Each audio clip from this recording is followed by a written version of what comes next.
Hey guys, as you can tell by these photos, it's Rei Germar. So this is going to be a Rei Germar inspired makeup look or makeup tutorial. I really love that makeup. I love warm tones, so that's why I'm gonna try to recreate it today. Ray has fuller brows, so I'm trying to recreate that. Ako wala kasing buhok yung kilay ko. So yan yung ginagawa ko para makakreate ng hair-like strokes. Sa mid part down to the tail end yung gamit ko, powder lang. And then dyan yung e.l.f. ko na favorite pencil. Lahat ng ginagamit ko sa video na to mga best, ilalagay ko lang sa description box below.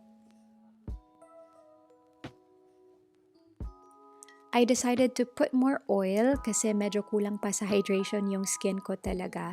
If you look at her photos, glowy and dewy yung skin niya. So that's what we're aiming for today. And minamassage ko lang siya sa skin ko talaga para hindi maglalabasan yung dry patches ko. And now I'm putting on this foundation from Wet n Wild. It's their foundation stick. I like this one kasi hindi niya na-emphasize yung dry area sa skin ko. And yung makeup ni Rei talaga, sobrang skin-like lang yung foundation niya. So that's what we're aiming for today. Dewy pero skin-like. Full coverage pero skin-like. So yung secret talaga is just buffing it in sa skin ng bonggang-bongga. And yes guys, kahit masakit yung kamay natin, blend lang ng blend. Here, I'm just adding more coverage pero hindi ko na nilalagay sa buong face ko. Sa cheeks lang talaga kasi dyan ako mas madaming hyperpigmentation and acne scarring.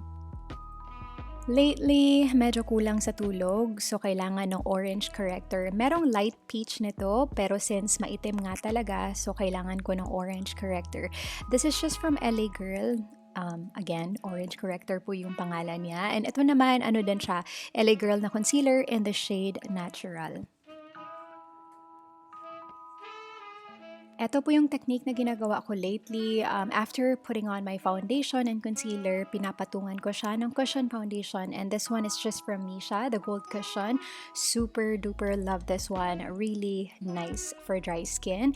And itong part na to guys, siniset ko lang yung under eyes ko and yung mata ko ng powder. Hindi ko na ipapowder yung buong face ko. Now, time for the eye makeup. You don't have to use the same palette. For sure, marami ng orange na color na eyeshadows sa collection nyo. Any orange eyeshadow will do. So, I'm just placing a light peach or light orange sa buong crease ko. As you can tell, sa buong crease ko talaga siya nilalagay. And then, I'm gonna add a darker orange kasi medyo nakulangan ako sa pagka-orange niya. Kasi sa picture ni Rei, medyo neon na siya na pagka-orange eh. But I don't have that kind of orange in my collection, yung mga neon colors.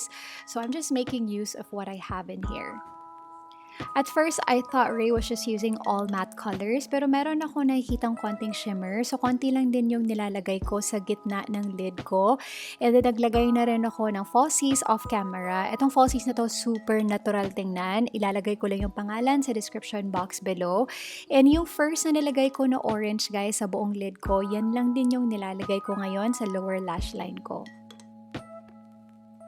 Lahat ng ilalagay ko sa skin ko ngayon, mga cream products na siya. So yung bronzer natin, cream bronzer siya from Milk Makeup. My favorite bronzer at the moment. You guys need this in your collection. Maganda talaga tong bronzer na to kasi it looks super duper natural. I love it so much. And then yung gagamitin ko din sa pang-contour ng nose, ito lang kasi tinamad na ako kumuha ng ibang contour shade. For my blush, cream lang din yung gagamitin ko. First, I go in with a Glossier Cloud Paint. And again, lahat ng mga shade, ilalagay ko lang sa description box below. I'm gonna add this Colourtint from Colourette Cosmetics kasi merong picture si Rei na medyo pula yung sa gitna tapos meron din siyang pa-drunk blush effect. So yun lang din yung nilalagay ko ngayon dyan sa ilong ko. And for my highlighter, I'm using this one from Colourpop. It's a SuperShock cheek formula and I super duper love this one. Medyo nalito ako sa lipstick kaya madami akong nagamit sa tutorial na to. First yung 3CE and then pinatungan ko siya ng NYX para mag-nude siya ng konti. And then ombre lip siya so naglagay ako ng reddish orange na lipstick sa gitna. Nag-add ako ng konting highlighter sa inner corner ko and yung ilong para tumangos ng konti. And for my setting spray, I'm just using this one from Colourpop.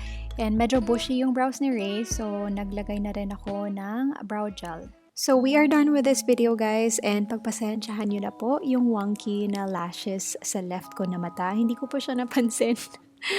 Sorry po, tao lang, hindi po ako makeup artist. So yeah, thank you guys so much for watching. Please do not forget to like and subscribe if you haven't already, and may your brow game be as strong as your coffee today. Love you, bye!